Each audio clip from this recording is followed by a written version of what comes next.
Viewers and subscribers, welcome to my channel Technical News Service. We are here to inform you of the latest news happening in Jamaica. Hear what we have for you in today's news headlines. July 6, 2023. Murdered ex-police had no fighting chance during attack. Police ID alleged cow thieves killed by mob in St. Anne. Cops condemn mob killing of accused cow thieves. Portland's most wanted sentenced to 18 years for murder of common-law wife. Also in the headlines, Portland woman found guilty of fatally stabbing German woman in love triangle. Slain taxi man identified. And, Pernell Charles Jr. escapes injury in St. Catherine crash. Watch full video to get update on the latest news happening in and around Jamaica. Also remember to like, share, comment and subscribe to my channel. Also hit that notification bell so you can be notified when we drop a new video. Stay tuned for details.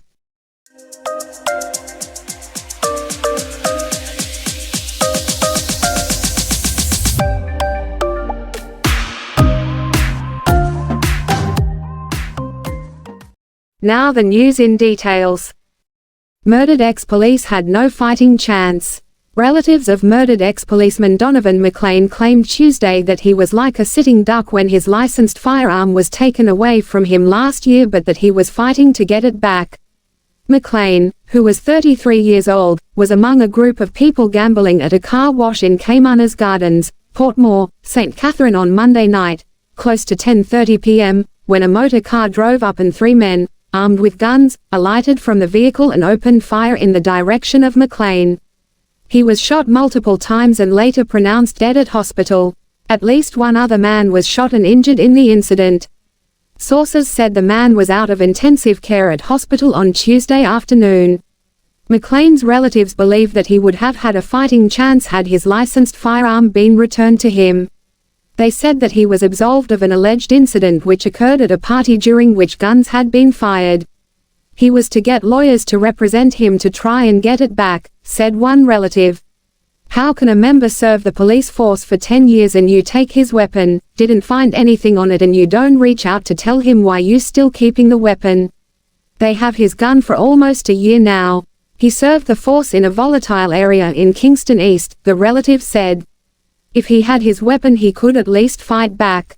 They took it away based on some allegations at a party where they said there were some explosions. They claimed it was him. However, when they made some checks on the scene, bullets did not match his weapon.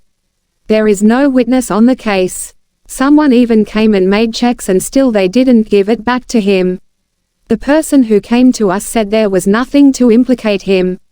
No one called him, but he called police several times to get an update about his weapon, the relative claimed.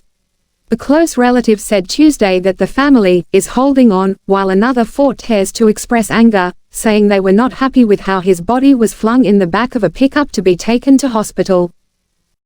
Police ID alleged cow thieves killed by mob in St. Anne.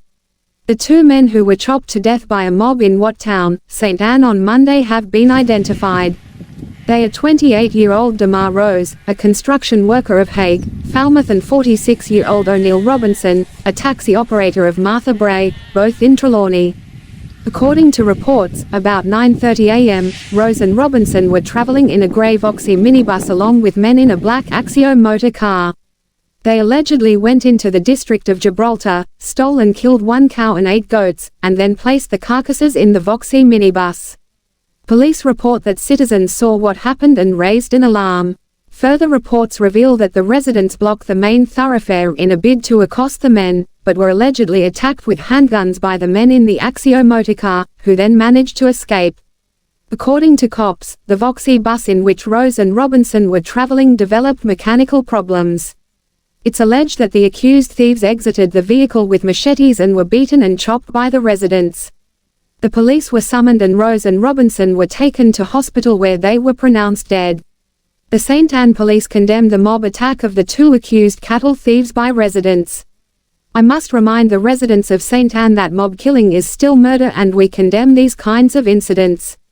We have been working assiduously with the farmers in these rural communities and on a weekly basis, we are in touch with them, ensuring and giving them vital security tips to secure their possessions, so this matter will be vigorously investigated and those persons that are responsible when they are identified, will be brought to answer to the offense of murder, Senior Superintendent of Police Dwight Powell told Monday night.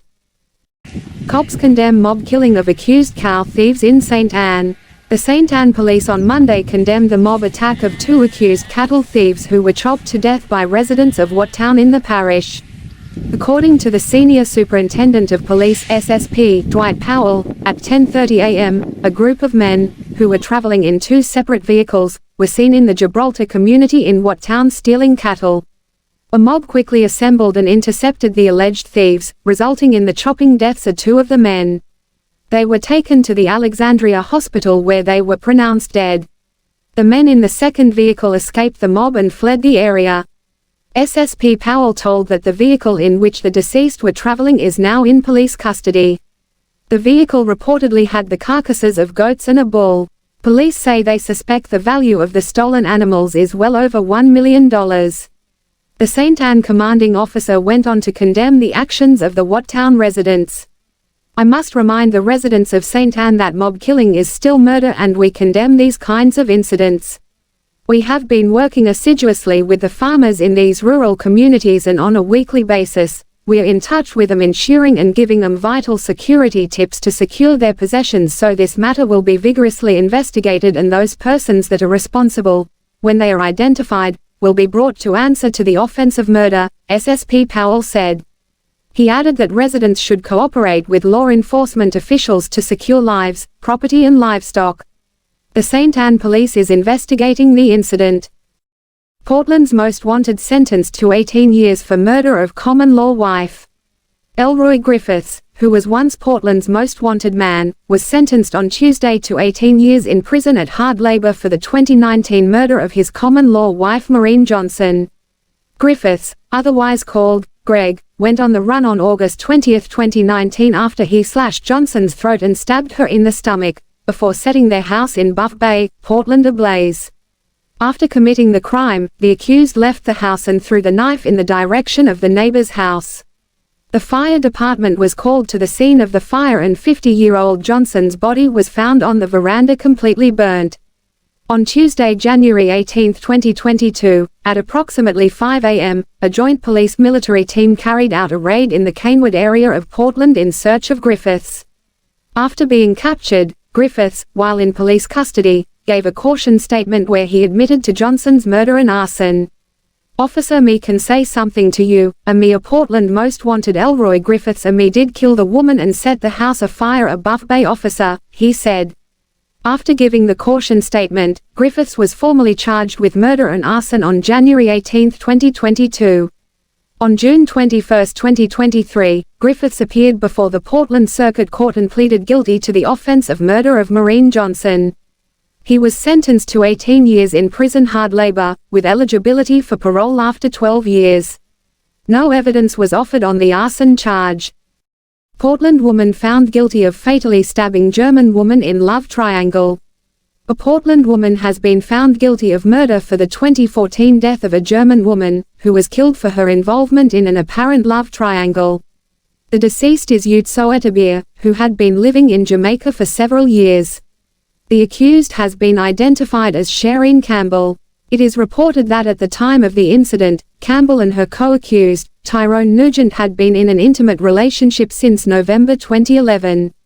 Nugent then reportedly started a relationship with Soetebier, where he lived with her as his common-law wife, but continued an intimate relationship with the accused. According to reports, on occasions in 2011 and 2012, Campbell would spend the night at the deceased's Parkmount, Portland home at Nugent's invitation, when Soetebier was away. On the night of January 14, 2014, Campbell, who was 31 years old at the time, proceeded to the home of 49-year-old Soetebier armed with a knife. It is alleged that Soetebier, who had 3 dogs, told the accused to leave her home, as the last time she was there, trouble ensued. Campbell then reportedly attacked Soetebier, inflicting over 40 stab wounds to the neck and face. During the incident, she received a dog bite on her right calf, which was later observed by the police and a doctor. Following the incident, Campbell reportedly took a taxi to St. Margaret's Bay in the parish, where she spent the night at the home of a male friend. There, she allegedly attempted to wash out what appeared to be blood from her pink blouse. Later that night, Nugent, who was 29 years old at the time, went home and found the deceased covered in blood outside the house. He immediately made a report to the neighbors and the police and assisted the lawmen to find Campbell. The accused was apprehended by the police at the friend's home and she handed over the clothes she had been wearing during the attack. After examination, blood matching that of the deceased German woman was found on the blouse. The post-mortem report revealed that Soetterbier died from multiple stab wounds to the neck. Campbell admitted to the police that she was at the scene of the murder and that Soetterbier had asked her to leave.